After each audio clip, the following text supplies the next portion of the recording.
Liability कितनी है, उस हिसाब से वो आगे कंपनी में निवेश करना चाहते हैं। तो इसके लिए हम ये चाहते हैं कि इसमें पूरी सी क्लैरिटी आ जाए कि हमें एजीआर के लिए कितना पैसा चुकाना है। हमने इसके लिए काफ़ी एक क्यूरेटिव याचिका भी दायर किया, आप उसकी सुनवाई कीजिए।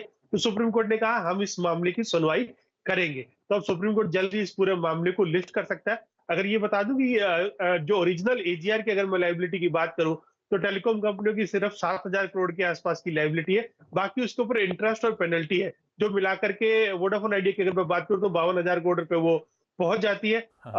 अब टेलीकॉम कंपनियों का ये कहना है कि इसमें काफी सारे अर्थमेटिक एरर है। कई जगह पर आपने जमा भाग जो है वो गलत किया हुआ है, कई जगह पर डिमांड को आपने ओके। नोटिस को 2 बार हाँ। जोड़ दिया गया है, तो उसको आप रिवाइज कीजिए। इसके लिए उन्होंने याचिका दायर बिल्कुल की है। ठीक। तो ओके, वोडाफोन आइडिया रखिए अपने रडार पे। वैसे टेलीकॉम एज अ स्पेस ही अपने रडार पे रखिएगा। रोहन जुड़ गए हैं। एविएशन एमआरओ सेक्टर को सरकार की तरफ से एक बड़ा बूस्ट मिला है। रोहन से ही जानते हैं इससे रिलेटेड डेवलपमेंट्स, अपडेट्स क्या है। रोहन गुड मॉर्निंग, क्या खबर है भाई?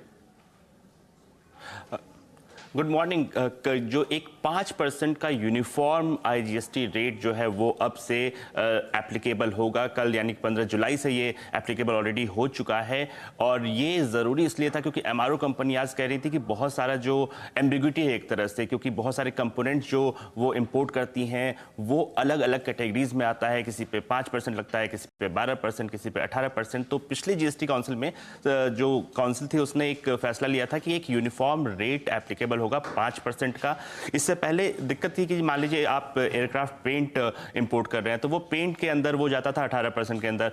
कारपेट, स्पेशलाइज्ड कारपेट ले रहे हैं तो वो 12% पे जाता था। अब ये सब नहीं रहेगा, अब सिर्फ एक 5% का रेट लागू रहेगा। सर्विसेज पे पहले ही 5% है, तो इस एम्बिग्विटी को दूर किया गया है। और एमआरओ सेक्टर बहुत समय से मांग कर रहा था इसका किया गया है। और अल्टीमेटली इसका फायदा एयरलाइंस को होगा, क्योंकि अभी भी अधिकतर एयरलाइंस जो अपना एयरक्राफ्ट है उसके मेंटेनेंस के लिए, रिपेयर के लिए, ओवरहॉल के लिए उन्हें विदेश जाना पड़ता है, तो वो कम होगा। सरकार का टारगेट है कि $4 बिलियन का मार्केट अगले कुछ सालों में बन सके। तो ये कुल मिला के अल्टीमेटली एयरलाइंस को फायदा होने जा रहा है, एमआरओ कंपनीज को फायदा होने जा रहा है। फायदे वाली खबर है एविएशन कंपनीज के लिए और एमआरओ सेवाएं जो मुहैया कराती हैं। तनेजा एरोस्पेस एक कंपनी है, एचएएल भी इस काम में है, बीईएल भी कुछ हद तक है। तो ये काउंटर्स आप अपने रडार पर रखिए। बीच जोमैटो में एक लार्ज ट्रेड प्ले आउट होता हुआ 226 रुपए 85 पैसे पे मेरे ख्याल से 2.84 करोड़ शेयरों का ये सौदा।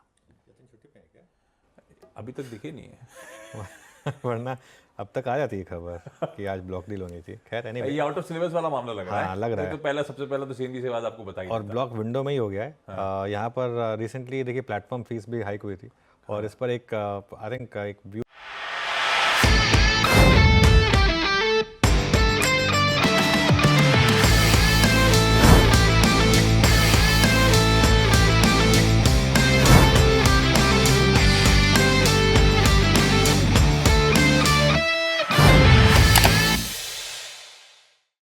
बता दें कि मनी कंट्रोल पर दिए गए विचार एक्सपर्ट्स के अपने निजी विचार होते हैं। वेबसाइट या मैनेजमेंट इसके लिए उत्तरदायी नहीं है। यूजर्स को मनी कंट्रोल की सलाह है कि कोई भी निवेश निर्णय लेने से पहले सर्टिफाइड एक्सपर्ट की सलाह लें।